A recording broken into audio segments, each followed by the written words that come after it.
क्या कॉकरोच जनता पार्टी का आंदोलन दोबारा शुरू होने जा रहा है? क्या भारतीय जनता पार्टी सरकार ने जेन जी छात्रों के साथ विश्वासघात किया है? बड़ा सवाल।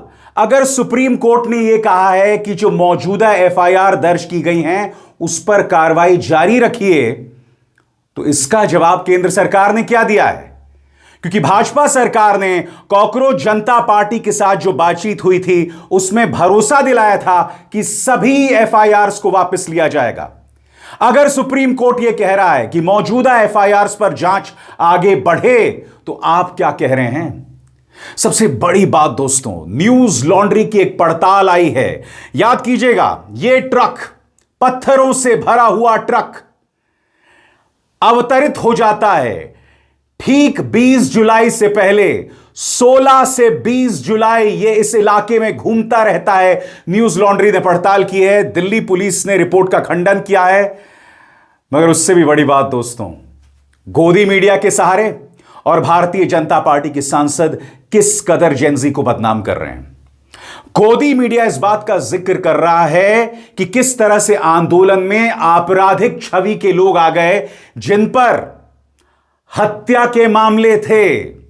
मगर गोदी मीडिया आपको यह नहीं बता रहा है कि तमाम लोग पहुंचे 24 से 26 जुलाई को। तारीख 24 से 26 जुलाई, 20 नहीं, क्योंकि आप सब जानते हैं दिल्ली पुलिस ने हिंसा की थी 20 जुलाई को। तो फिर अचानक ये आपराधिक छवि के लोग 24 से 26 को कैसे पहुंच गए? आपके जहन में कई सवाल होंगे दोस्तों, हर सवाल का मैं जवाब दूंगा। कंगना रनावत जेनजी की महिलाओं को जेनरेशन गटर बता रही हैं, ड्रग्स का सेवन करने वाली बता रही हैं, और भारतीय जनता पार्टी के सांसद उसका समर्थन कर रहे हैं। इस बार शायद इन पर कोई कार्रवाई नहीं होने वाली है। इससे पहले ये किसानों को गाली दे चुकी हैं, नतीजा चंडीगढ़ में इन्हें थप्पड़ पड़ा था। अब ये जेनजी की लड़कियों को गटर छाप, ड्रग्स लेने वाली, शराब पीने वाली बता रही हैं। और कंगना का खुद का इतिहास क्या है आप सब जानते हैं। मगर सबसे पहले मैं चाहता हूं आप सुने सौरव दास क्या कह रहे हैं। सौरव दास कह रहे हैं यह सरकार की वादा खिलाफी है। अगर अदालत में कोई टिप्पणी की गई तो आपने उसके जवाब में क्या कहा? हम तो इसी बात पर विश्वास कर रहे हैं कि सरकार ने हमें क्या भरोसा दिया था। सुनिए क्या कह रहे हैं सौरव दास। देखिए, जैसे आपको पता है, सरकार ने हमें जो गारंटी दी थी कि एफआईआर सारे जितने फाइल हुए हैं अभी तक छात्रों के खिलाफ, प्रोटेस्टर्स के खिलाफ, वो सारे वापस लिए जाएंगे और फ्यूचर में भी कोई भी एक्शन नहीं होगा किसी भी प्रोटेस्टर के खिलाफ। सिर्फ दिल्ली में नहीं, कोई भी भाजपा रूल्ड स्टेट या जो एनडीए गवर्नमेंट के स्टेट्स है वहां पे ये गारंटी हमें दिया गया था सैटरडे को पूरे देश भर के सामने। अब उसमें डेडलाइन था आज का, ट्यूसडे का, तो अभी भी थोड़ा कुछ घंटे बचे हैं ये डेडलाइन का एक्सपायरी तक का। अभी तक हमें वो आश्वासन पूरी तरीके से सरकार से रिटर्न में नहीं मिला है। बहुत सारे स्टेट्स, कुछ स्टेट्स है जैसे कि बिहार और असम, जहां पे एक नोटिफिकेशन निकला है इसी गारंटी का, एंड उसके बाद आज के दिन में कोई भी स्टेट्स में या यूनियन गवर्नमेंट के तरफ से ऐसा कोई रिटर्न गारंटी अभी तक हमें नहीं मिला है। आज शाम को सरकार के जो रिप्रेजेंटेटिव्स हैं उनसे मैं मिलने भी गया था, उनका इनविटेशन आया था। उसमें उन्होंने मुझे सुप्रीम कोर्ट का एक ऑर्डर दिखाया जिसमें जो डायरेक्शन नंबर 4 है उसमें लिखा हुआ है कि जो एफआईआर एग्जिस्टिंग है उसमें इन्वेस्टिगेशन फर्दर चल सकता है। अब मुझे ये नहीं पता कि मतलब कि अब सरकार ने बोला कि क्योंकि ये है रिटर्न ऑर्डर सुप्रीम कोर्ट का, इसके वजह से मैटर सब जुडिस हो गया है। मैंने बोला आप लोग गारंटी देंगे रिटर्न में या नहीं देंगे? अभी तक उनके तरफ से कोई जवाब नहीं आया है। तो मैं यही बताना चाह रहा हूं सरकार को कि आप बहुत बड़ा विश्वासघात करने जा रहे हो देश के युवाओं से। हम लोगों ने डिक्लेयर किया है कि हमें ऐसा कोई भी ऑर्डर जिसमें जो हमें एक गारंटी दिया है सरकार ने उसका उल्लंघन हो, वैसे कोई भी ऑर्डर या कोई भी डिसीजन स्वीकार नहीं है। छात्रों को जो आपने वादा किया था वो वादा आप रखिए, एंड हम चाहते हैं कि आगे भी चल के अगर कोई भी डिसीजंस होते हैं छात्रों के हित में अगर आप लेते हो और अगर आपने उसको प्रॉमिस किया है तो वो आप रखिए। अगर आप नहीं रखते हो तो हम बता देना चाह रहे हैं कि हम लोग फिर से एक बहुत बड़ा प्रोटेस्ट का ऐलान करेंगे। दिल्ली में होगा, दूसरे स्टेट्स में भी होगा, एक तरीके से पूरा नेशन वाइड हम लोग फिर से प्रोटेस्ट करेंगे, क्योंकि जो छात्रों का हित है उस पे हम लोग काम करते रहेंगे। एंड जो जितने भी प्रोटेस्टर्स हैं जिनको टारगेट किया जा रहा है या फ्यूचर में जाके उनको टारगेट किया जाएगा, उनको हम लोग बचाएंगे, उनको हम लोग अकेला नहीं छोड़ेंगे। तो सरकार को मैं बता देना चाह रहा हूं कि आप ऐसा विश्वासघात मत करिए किसी भी युवा के साथ। आपने जो वादा किया है वो आप फुलफिल करिए। अगर आप नहीं करते हो तो फिर से छात्र एक बार रास्तों पे उतरेगा। और बात वहां नहीं रुकती दोस्तों, सबसे पहले ये वीडियो देखिए। याद कीजिएगा वो पहला वीडियो था जब जंतर मंतर के पास एक ट्रक आ जाता है, पत्थरों से भरा ट्रक, और इसका मैंने जिक्र अपने शो में बहुत पहले किया था। पहले ये वीडियो देखिए। भाई ये जो गाड़ी देख रहे हैं आप, इसमें पत्थर आए हुए हैं, ईंटें आई हुई हैं।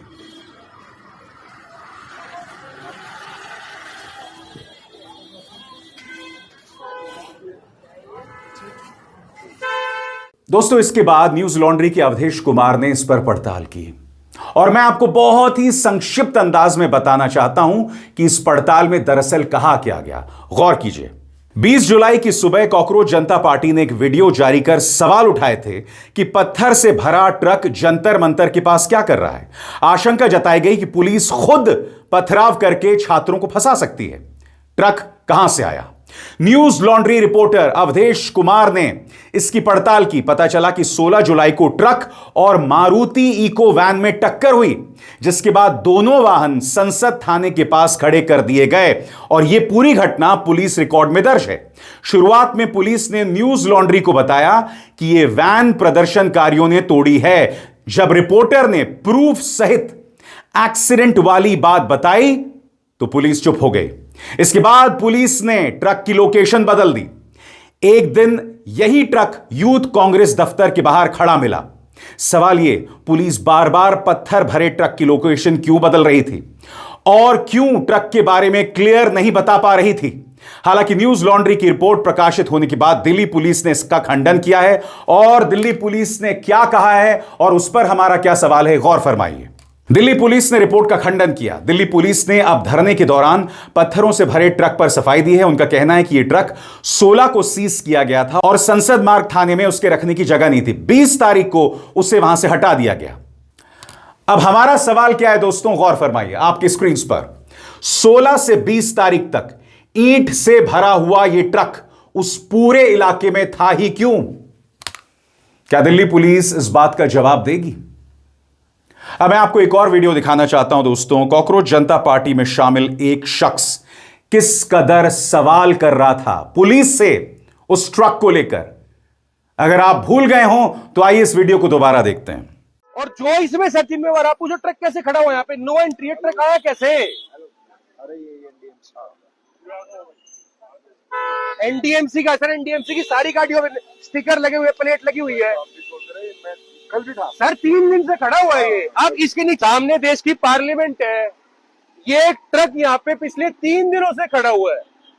3 दिनों से एक ट्रक इसके अंदर है, और ये ट्रक यहाँ क्यों खड़ा हुआ है इसका जवाब किसी के पास नहीं है। इस ट्रक में क्या है, कहां से आया है?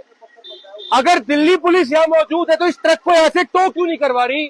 यहाँ पर एमपीज की मूवमेंट होती है, ट्रैफिक मूवमेंट सीवियर है, प्रोटेस्ट चल रहा है पूरे नई दिल्ली डिस्ट्रिक्ट के अंदर, और इस ट्रक को नहीं हटवाया जा रहा। हम जैसे ही अंदर कूदे हैं देखने के लिए कि इस ट्रक में क्या पड़ा हुआ है, तभी सारा दिल्ली पुलिस का स्टाफ आ गया।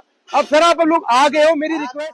और अब एक जरूरी संदेश, सच के इस सफर में मेरा साथी बनिए, मेरा चैनल ज्वाइन कीजिए और इनमें से एक विकल्प, एक ऑप्शन चुनिए।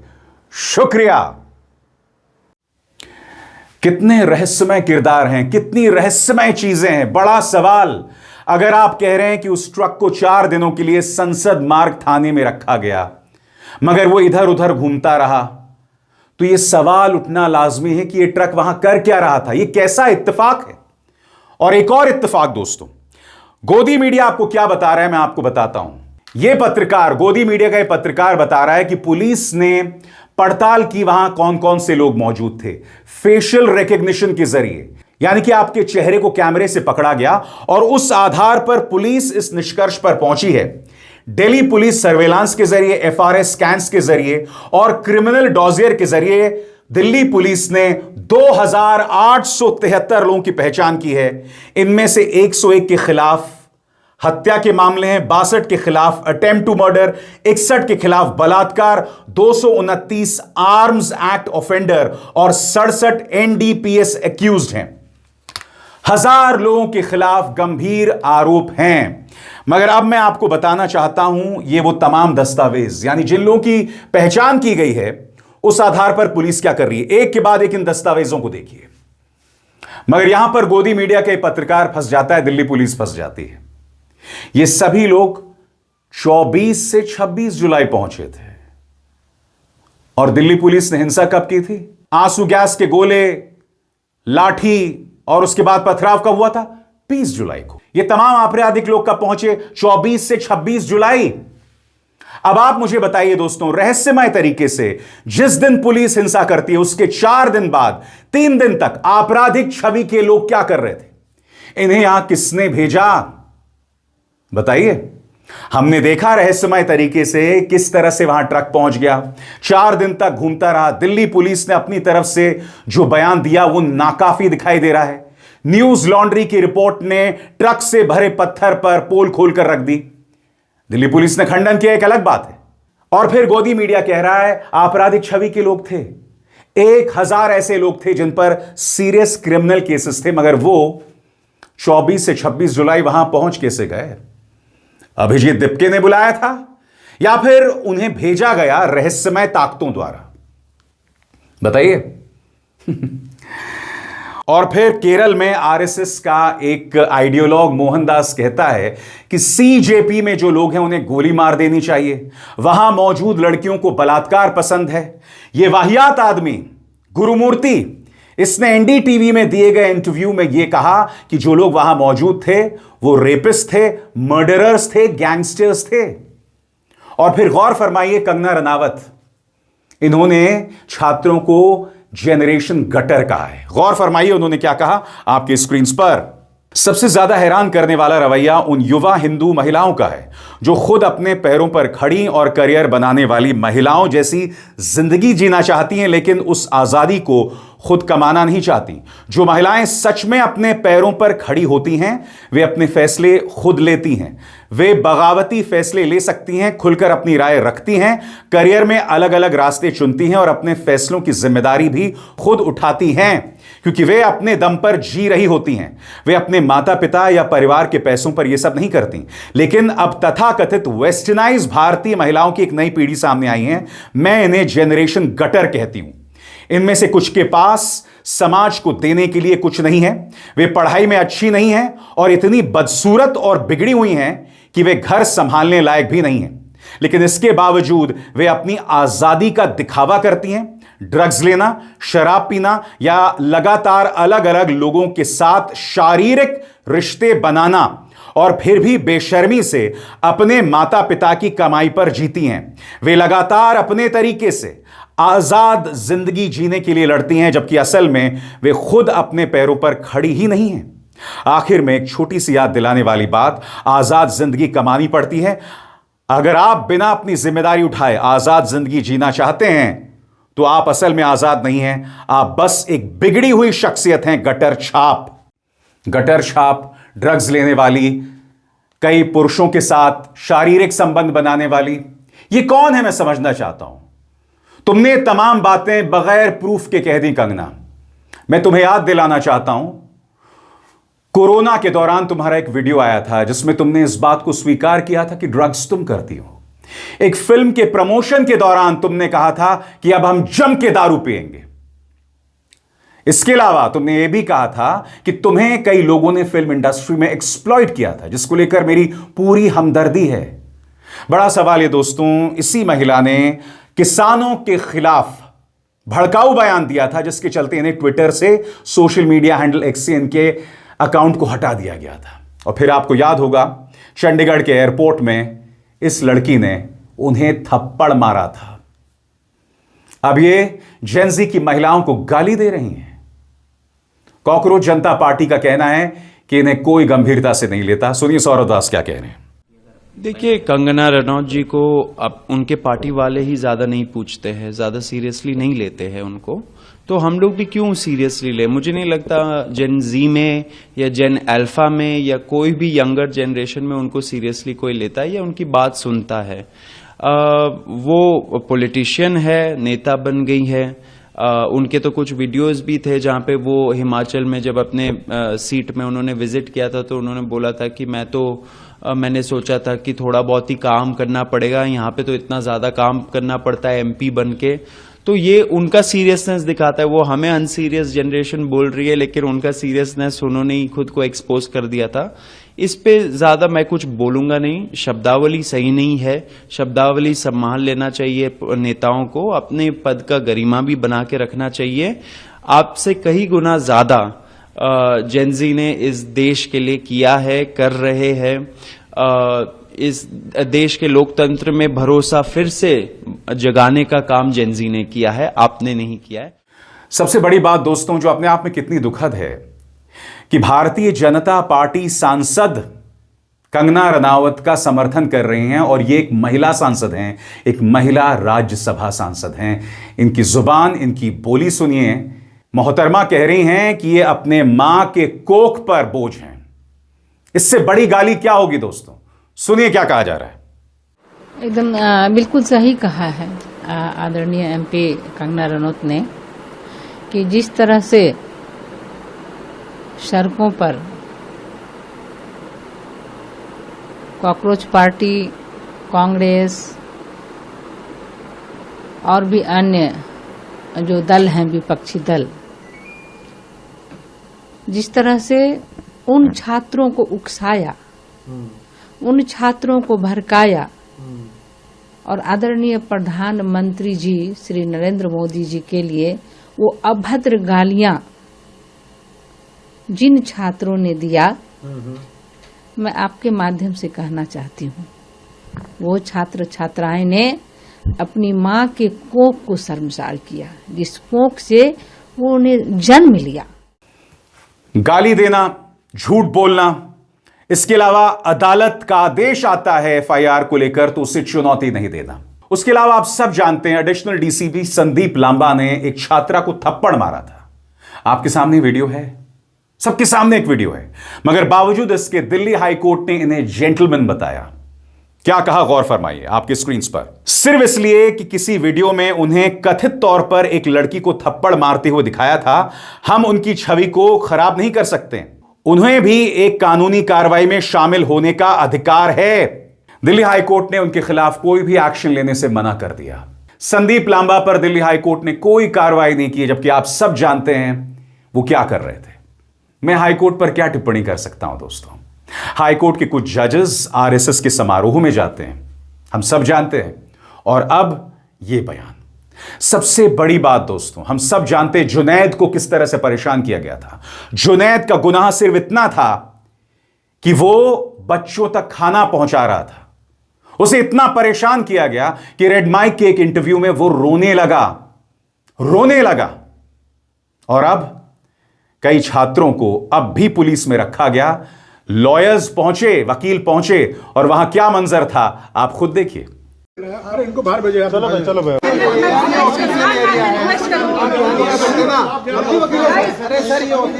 आज शाम को पता लगा कि 3 इंडिविजुअल्स जिनका नाम कामिल, आकिल और अरबाज हैं, और लोधी कॉलोनी पुलिस स्टेशन में उनको डिटेन किया गया है। फैमिली मेंबर्स को कोई इन्फॉर्मेशन नहीं दी गई, ऑफिशियल कम्युनिकेशन ना ही हमें मिलने दिया गया, अभी तक हमें मिलने नहीं दिया गया। और थोड़ी शर्म की बात यह है कि रेस्पेक्टेड एसएचओ ने ये लिखित में रिसीविंग देके हमें मना किया है ऑन कैमरा, जो जिसकी हमारी रिकॉर्डिंग हमारे पास है, कि ये 3 इंडिविजुअल हमारे पुलिस थाने में तो है ही नहीं, हमने इनको डिटेन ही नहीं किया। और जैसे ही हम एसओ साहब से मिलके आए तो हमारी कलीग हैं, मैडम हैं, वो इन तीनों से मिलकर ऑलरेडी आ चुके हैं। आपने ऑन कैमरा कामिल आकिल और अरबाज सर मना किया है। ऑन कैमरा सर आपने मना किया है। किसको मना किया है? चलिए मना किया सर। हम वेरीफाई कर रहे हैं। आप वेरीफाई सर, वेरिफिकेशन हमारा ये तो काम है।